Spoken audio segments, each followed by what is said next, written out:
আর কেঁদো না বাংলার কৃষক, ফোটাও মুখে হাসি।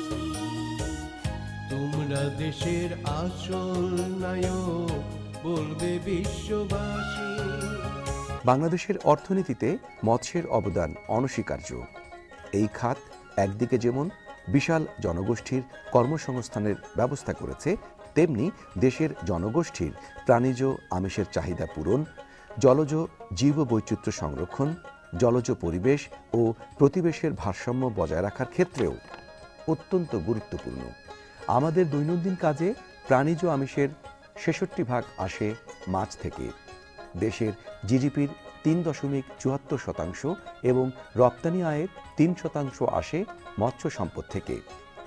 বর্তমানে দেশের মোট জনসংখ্যার ১০% অর্থাৎ ১.৪৫ কোটি লোক প্রত্যক্ষ বা পরোক্ষভাবে মাছ আহরণ এবং বিপণনের সাথে জড়িত রয়েছে।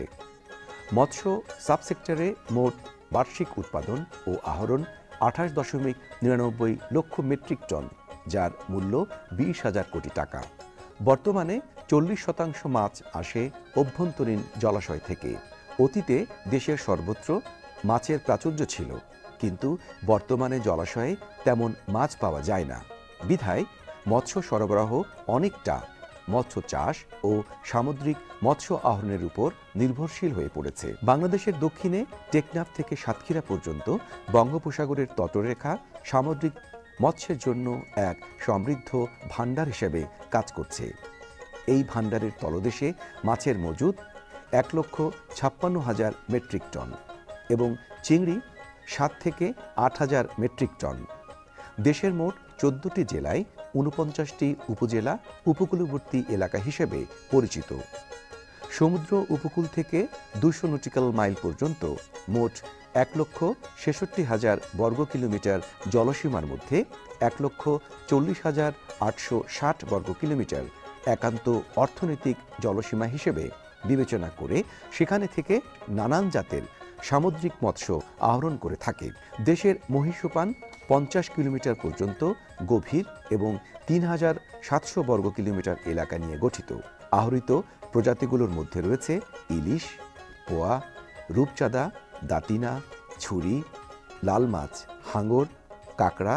সামুদ্রিক মৎস্য আহরণের সাথে ৫.২০ লক্ষ জেলে জড়িত রয়েছে। বিনামূল্যে বিশ্ব খাদ্য সংস্থার পক্ষ থেকে মৎস্য অধিদপ্তরের উদ্যোগে এ ধরনের ফিশিং বোট দেওয়া হয়, কারণ সিডর এবং আইলায় অনেক জেলে সমুদ্রে প্রাণ হারায়।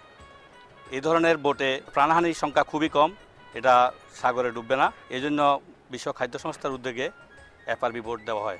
আহরিত মাছ দ্বারা অভ্যন্তরীণ চাহিদা পূরণ করে যুক্তরাজ্য, যুক্তরাষ্ট্র, জাপান, ফ্রান্স, হংকং, সিঙ্গাপুর, সৌদি আরব সহ অন্যান্য উন্নত দেশে প্রায় ৭৭,৬৪৩ মেট্রিক টন রপ্তানি করে বাৎসরিক ৩,৪৮০.৫২ টাকা আয় হয়ে থাকে। এদেশের স্থানীয় বাজারে চাহিদা কম থাকায় কাঁকড়া সহ সামুদ্রিক চিংড়ি রপ্তানি করা হয়ে থাকে। এছাড়া মাছ ধরার কাজে নিয়োজিত ট্রলার থেকে রাজস্ব আয় হয়ে থাকে।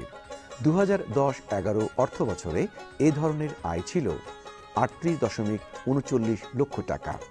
একই সময়ে যান্ত্রিক মৎস্য নৌযানের ফিশিং লাইসেন্স ইস্যু ও নবায়ন ফি বাবদ রাজস্ব আয় হয়েছে ১৭.৮১ লক্ষ টাকা।